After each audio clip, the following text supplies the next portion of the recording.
આ સુંદર પર્યટક સ્થળ જ્યાં દિવાળીની રજાઓમાં ભીડ જોવા મળે છે। પ્રકૃતિ જ્યાં સોળે કળાએ ખીલી છે। ખોડિયાર ડેમ આવેલો છે। માં ખોડિયારનું પવિત્ર સાનિધ્ય દિવાળીની રજાઓ માણવા લોકો ઉમટી પડ્યા। મારું નામ સોનલ ભાવસાર છે। હું અરવલ્લી ડિસ્ટ્રિક્ટ મોડાસાથી આવેલ છું અને અત્યારે અમે અહીંયા આંબાડી પાર્કમાં વિઝિટ કરવા માટે આવેલા છે, સફારી કરવા માટે આવેલા છે। ત્યાં અમને અત્યારે એટલી બધી એક્સાઇટમેન્ટ છે કે ક્યારે અમારો નંબર આવે અને ક્યારે અમે આ પાર્કની આખી વિઝિટ કરીએ, કારણ કે અહીંયા બહારથી જ અમને એટલું એટમોસ્ફિયર એનું એટલું આહલાદક લાગી રહ્યું છે કે અંદર જોઈને અમે અંદર જઈને વિઝિટ કરી અને ત્યાં શું હશે એ જોવાની વધારે પડતી અમારામાં એક્સાઇટમેન્ટ છે। બહાર ફોટોગ્રાફી માટેના સીન સિનરીના પોઈન્ટ, આગળ આજુબાજુનો એરિયાનો વ્યૂ બધું એકદમ આહલાદક છે। શું ઈચ્છો હવે તમે?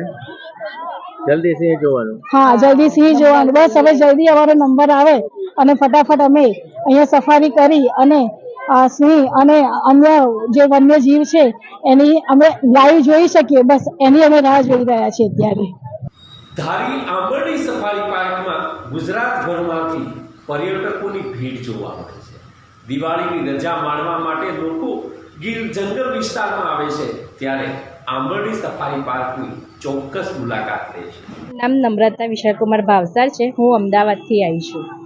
શું અત્યારે આંબેડી સફારી પાર્કમાં આપને કેવું લાગ્યું? આંબરડી સફારી પાર્કમાં બહુ જ મજા આવી અને સરસ છે। અહીંયાનું નેચરલ છે, વાતાવરણ છે જેમ આનંદમય છે।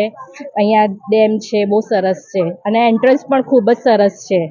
સિંહ કે જોયા છે કે પેલા ફર્સ્ટ ટાઈમ જોવા? ના, અમે ફર્સ્ટ ટાઈમ આવ્યા છીએ કેવો જોવા। ઉત્સાહ છે? ખૂબ જ ઉત્સાહ છે, બહુ સરસ ઉત્સાહ છે। દિવાળીનું વેકેશન અહીંયા જ તમે કરવાના છો? હા, અહીંયા જ કરવાના છે અમે। ધારી વેકરિયાપરાનો રહીશું, રાજુભાઈ ગોવા મારું નામ છે અને ધારી અને આજુબાજુના વિસ્તારમાં અમરેલી જિલ્લામાં સારો એવો ધંધો થાય છે। સફારી પાર્કમાં દેશ વિદેશથી પર્યટકો આવે છે અને વેપારી ભાઈઓને સારો એવો ધંધો થાય છે।